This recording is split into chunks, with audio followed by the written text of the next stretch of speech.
People often ask me if I believe the universe is real, and I always want to ask them back, what do you mean by real?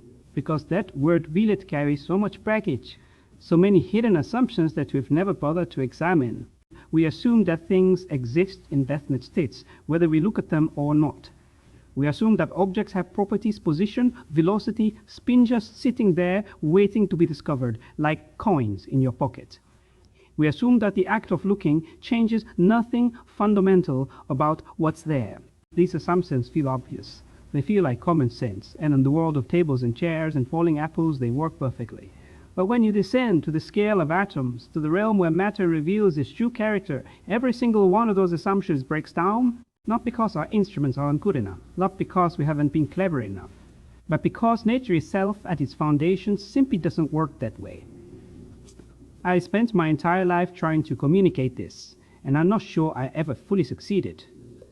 The problem is language. Every word we have, every concept, every description was forged in the world of everyday experience. We talk about waves and particles because we've seen water ripple and stones fall. We talk about position and momentum because we watch carriages roll down roads. But an electron is not a tiny carriage. A photon is not a miniature water wave. They are something else entirely, something for which we have no direct experience and therefore no adequate words. And yet we must use words. We must use concepts. We have no choice. So what do? We use both. We use contradictory descriptions. We say an electron is a wave and a particle, knowing full well that these are mutually exclusive in classical terms. We embrace the contradiction because the contradiction is the truth. The opposite of a correct statement is a false statement, yes. But the opposite of a profound truth may well be another profound truth. Let me show you what I mean, because this isn't abstract philosophy. This is something you can see with your own eyes if you set up the right experiment. Imagine you have a screen, and in front of it you place a barrier with two narrow slits. Now you shine a beam of electrons at this barrier, one electron at a time if you like, and you watch where they hit the screen behind it. What would you expect? If electrons are particles, little bullets of matter, you'd expect two bright bands on the screen, one behind each slit. That's what bullets would do. But that's not what happens. Instead, you get an interference pattern, multiple bands of bright and dark, exactly like what you'd see if you sent water waves through those slits. The waves from each slit overlap, reinforcing in some places, cancelling in others, so the electron must be a wave, spreading out, going through both slits at once, interfering with itself. That seems clear enough. But now here's where it gets strange. You decide to check which slit the electron actually went through. You set up a detector at one of the slits just to see. At the moment you do that, the moment you look, the interference pattern vanishes. It's gone. Now you get exactly two bands, just like you'd expect from particles. The act of measurement changes the outcome. Not because you pump the electron or disturb it mechanically, though that happens too, but because you fundamentally altered the situation by asking a particle-type question. When you ask which slit, you force the electron to behave like a particle. When you don't ask, when you let it be, it behaves like a wave. Both descriptions are needed. Both are correct in their context. Neither is complete. And that's not a flaw in our understanding. That's complementarity. That's the nature of reality itself. You want to ask, which is it really? Is it really a wave or really a particle underneath it all? And we are seeing different aspects. And I have to tell you, as gently as I can, that question has no meaning. It's like asking whether a shadow is really a property of the object or really a property of the light. The shadow is illusion. It doesn't exist without both the object and the light and the surface it falls upon. In the same way, wave and particle are not properties that electrons possess independently. They are descriptions of how electrons behave in relationship to our experimental setups, to the questions we ask of them. An electron doesn't have a position sitting inside it, waiting to be revealed. Position is something that comes into being when we measure it, when we interact with the electron in a position measuring kind of way. Before that measurement is not that we don't know the position, is that the electron doesn't have one, not in the classical sense. This sounds mystical, I know. It sounds like I'm saying reality doesn't exist until we look at it. But that's not quite right either. That's oversimplifying in the opposite direction. The electron is certainly real.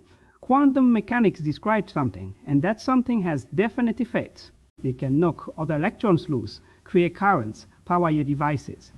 What I'm saying is that the properties we ascribe to its position, momentum, spin, even its wave or particle nature, this, are not intrinsic features existing independently of observation. They are contextual. They emerge in the act of measurement, and more than that, they are complementary. If you measure position precisely, you necessarily make momentum indefinite. If you reveal particle behavior, you necessarily obscure wave behavior. This isn't a technical limitation. This is Heisenberg's uncertainty principle, and it's built into the mathematics of quantum mechanics itself. You cannot have complete information about complementary properties simultaneously, because nature doesn't contain that information. Reality at this scale is irreducibly indeterminate until you interact with it. Let me put it another way. In classical physics, we imagine that the world is like a vast clockwork. Everything has a definite state at every moment. Every particle has a position and a velocity spinning through space according to deterministic laws. We might not know those states, but they exist. God knows them, as it were. Our job as physicists is just to uncover what's already there, to read the book of nature. But quantum mechanics tells us the book is being written as we read it.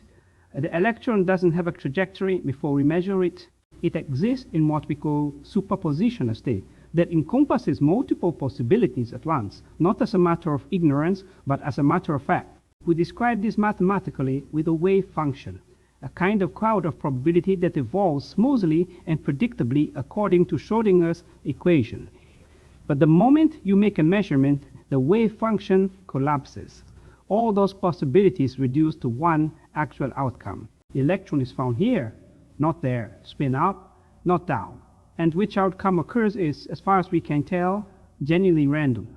Not random because we lack information, but fundamentally, irreducibly random. Now I can see you resisting this. Einstein certainly did.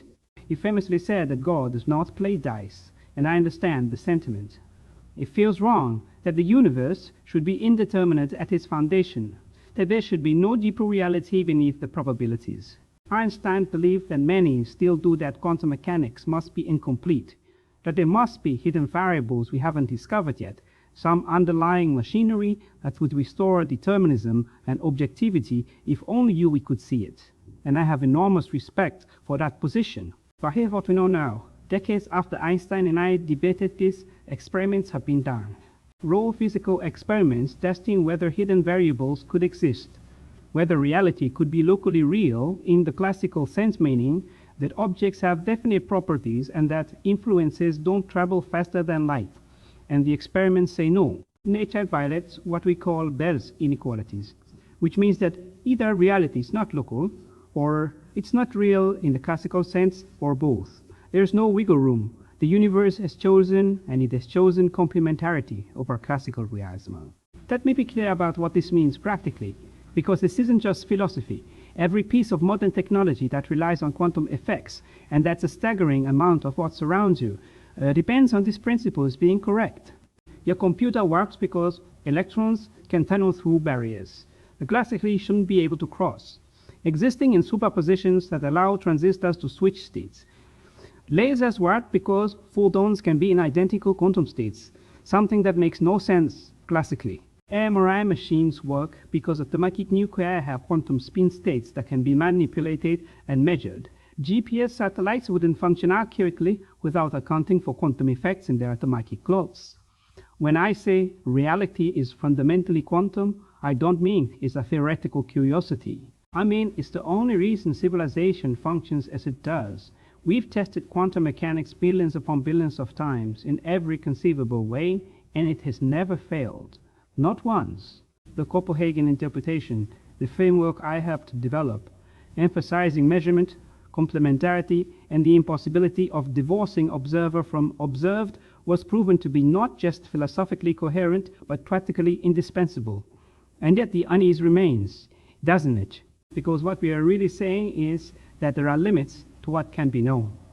Not practical limits, not limits that better technology or cleverer mathematics might overcome, but limits that are woven into the fabric of nature itself. You cannot know both the position and momentum of a particle precisely at the same time.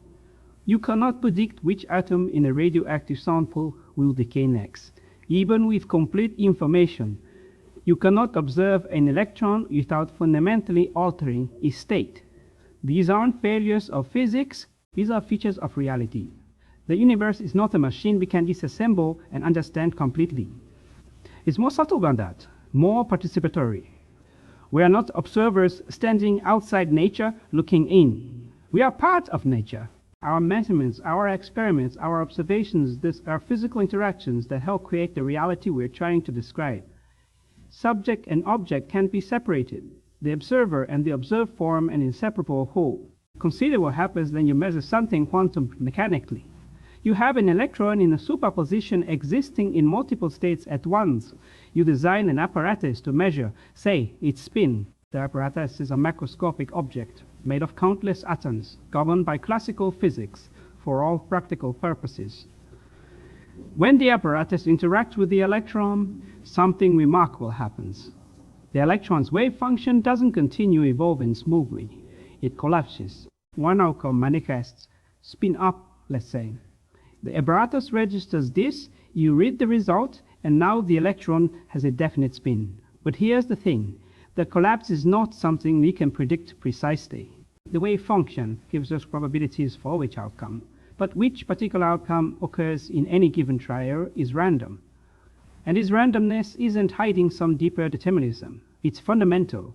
The universe genuinely doesn't determine ahead of time which way the spin will go. It gets decided, if you will, at the moment of measurement. This disturbed Einstein greatly, and I understand why. It seems to violate causality. You introduce an arbitrary element into the heart of physics. But I think it's essential to see this differently.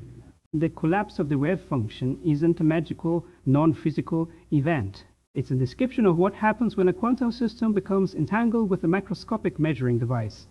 When a quantum realm interacts with the classical realm in such a way that information becomes fixed, amplified, irreversible.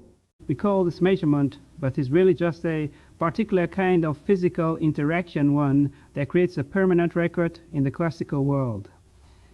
And once that record exists, the superposition is gone.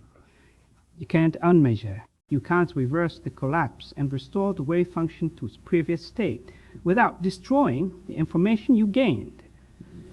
There's an asymmetry here, a directionality that has profound implications for how we understand time, information, and the growth of knowledge itself. But let me return to this question of reality, because I think there's still confusion about what I'm claiming.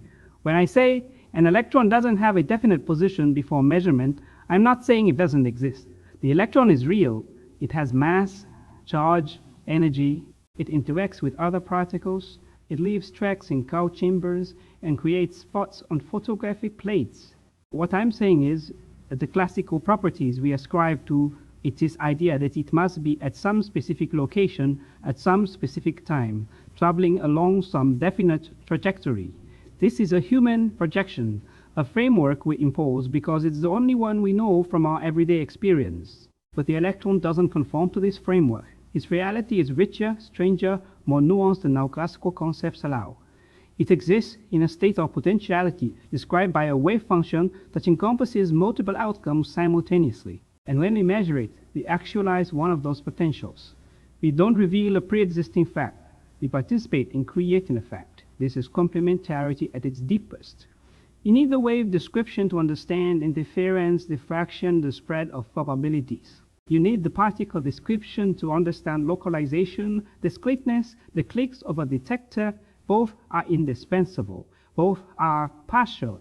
And crucially, you can never apply both simultaneously to the same measurement. If your experimental setup is designed to reveal wave properties, it cannot simultaneously reveal particle properties, and vice versa. This isn't because of clumsiness in design, it's because the two types of measurement are mutually exclusive. They require incompatible arrangements of apparatus. And the electron responding to the apparatus manifests accordingly, where when you ask a wave question, particle when you ask a particle question. Reality shapes itself to the context of observation. Now here's something that might surprise you. I don't actually believe the collapse of the wave function is a real physical process in the way that, say, an electron absorbing a photon is a real physical process. The wave function is a mathematical tool, a device for calculating probabilities. It's part of our description of the system, not to study the system itself. When we say it collapses, we mean our knowledge changes, our description updates to account for new information. Whether there's something ontological happening, whether reality itself undergoes some instantaneous transformation, I honestly don't know, and I'm not sure the question is meaningful. What I do know is that the formalism works. The predictions match experiments to absurd precision, and the framework forces us to abandon certain classical prejudices that were never as well founded as we thought. One of those prejudices is the locality idea that influences can't propagate faster than light, that distant events can't affect each other instantaneously. Quantum mechanics violates this in a sort of way to what we call entanglement. You can prepare two particles such that their properties are correlated even when separated by vast distances. Measure the spin of one particle and you instantly know something about the spin of the other, no matter how far apart they are. Einstein called this spooky action at a distance and considered it proof that quantum mechanics must be incomplete. But experiments have shown that these correlations are real and cannot be explained by hidden variables that exist prior to measurement. The particles genuinely don't have definite spins until you measure them, yet their results are perfectly coordinated. It's as if the act of measuring one causes the other to instantaneously choose a correlated state, even across light years of space. But, and this is crucial, you can't use this to send information faster than light. The correlations only become apparent when you compare results afterward, through classical means. So relativity isn't violated in a practical sense, but the philosophical picture is shattered. Reality is non-local. In some deep way, we are still trying to understand. And this brings us back to the question in the title, is the universe locally real? What does real even mean in this context? If by real you mean that objects have definite properties independent of observation, then no, the universe is not real in that sense at the quantum level. What if by local you mean that influences don't propagate instantaneously across space? Then no, the universe is not local in that sense either, though it respects locality in the more limited sense of no faster than light communication. So the answer is no on both counts, but not in a way that makes the universe illusory or subjective. The universe is perfectly real. It just doesn't conform to the classical picture of reality that we inherited from Newton and assumed was universal. The actual structure of nature is richer, more interconnected, more contextual than we ever imagined.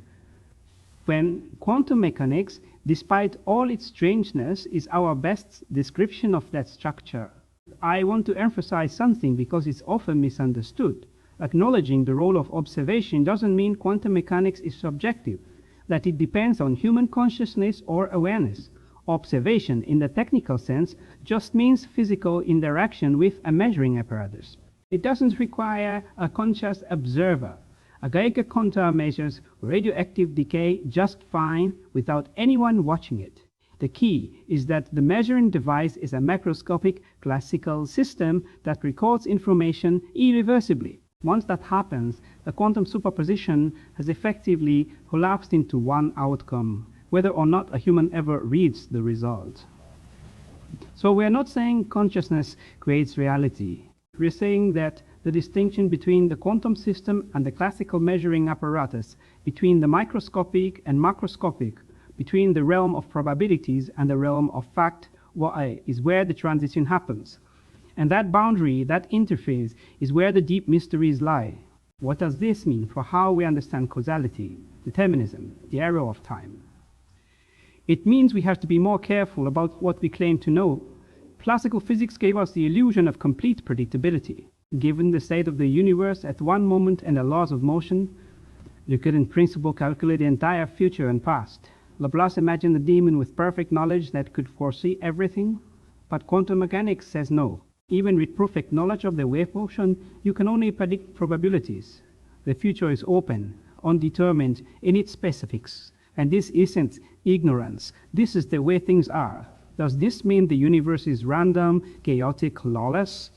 No, quite the opposite.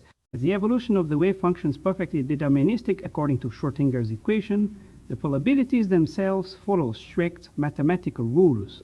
It's only the individual outcomes that are uncertain.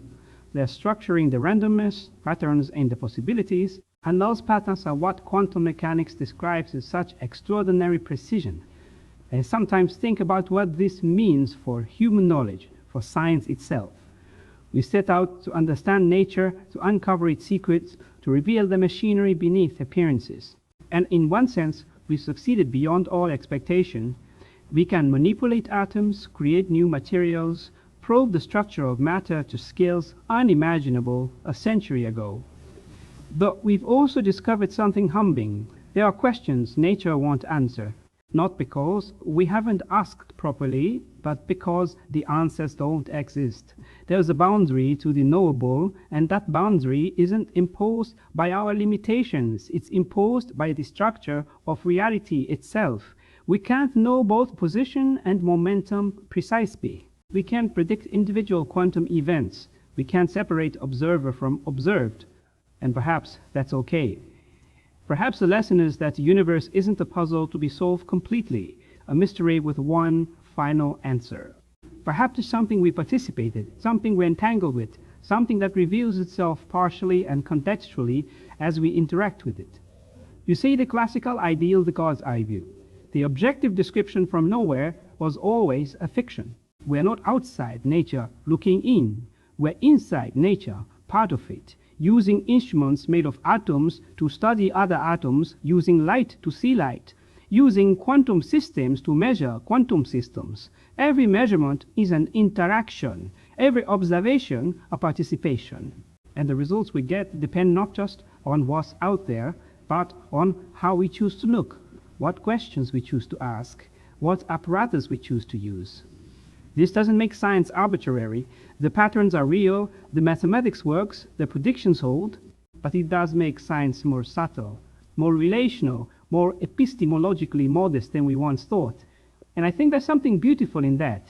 There's something appropriate about the fact that the deeper we probe into nature, the more we encounter the limits of our own concepts, the boundaries of our language, the partiality of our descriptions. It keeps us honest, it keeps us humble. It reminds us that for all our power and knowledge, we're still finite beings trying to comprehend an infinite reality. The wave function gives us astonishing predictive power, but it doesn't give us the kind of picture classical physics did a mental image of what's really happening, a visualization we can hold in our minds. We have equations instead, probabilities, complementary descriptions, contextual truths. And maybe that's as close as we can get. Maybe that's the nature of deep understanding, not a single complete picture, but a framework that accommodates multiple perspectives, that accepts paradox as fundamental, that recognizes that some truths are too large for any one description to capture. I often think about my debates with Einstein, and I wish he'd lived to see the experimental confirmations of quantum mechanics that came later, the violations of Bell's inequalities, the demonstrations of entanglement, the verification that no local hidden variables can explain the correlations we observe. Would he change his mind? I don't know. He was stubborn, but he was also honest.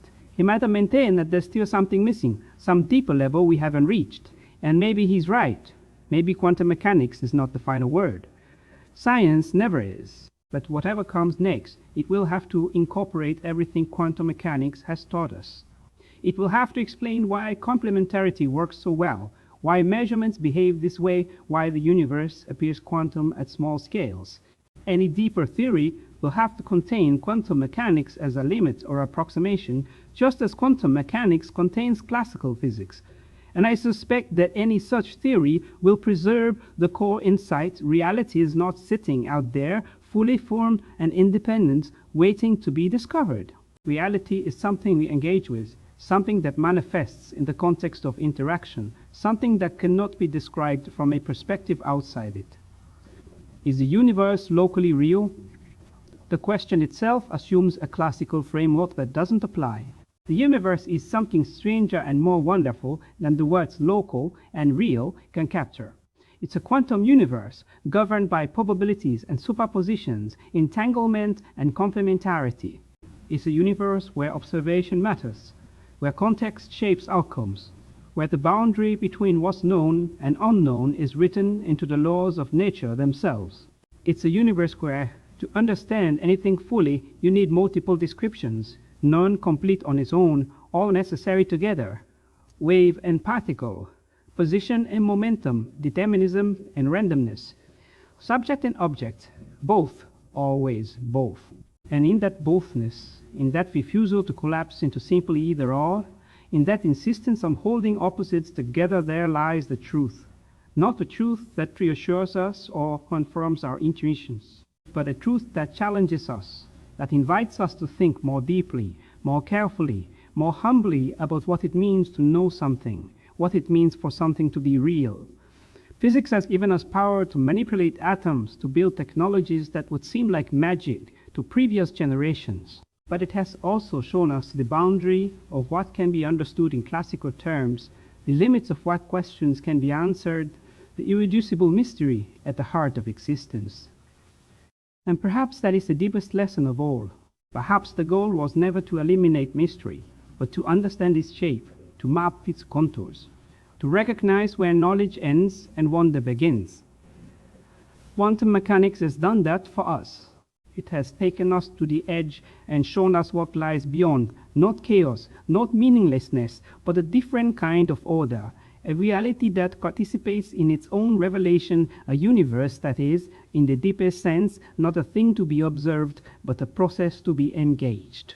That we, conscious beings made of quantum particles, using quantum brains to think quantum thoughts, we are part of that process. We are the universe observing itself, measuring itself, coming to know itself through the very interactions that create what we call knowledge. That's not mysticism, that's physics, that's complementarity. That's the quantum world, and it's the only world there is.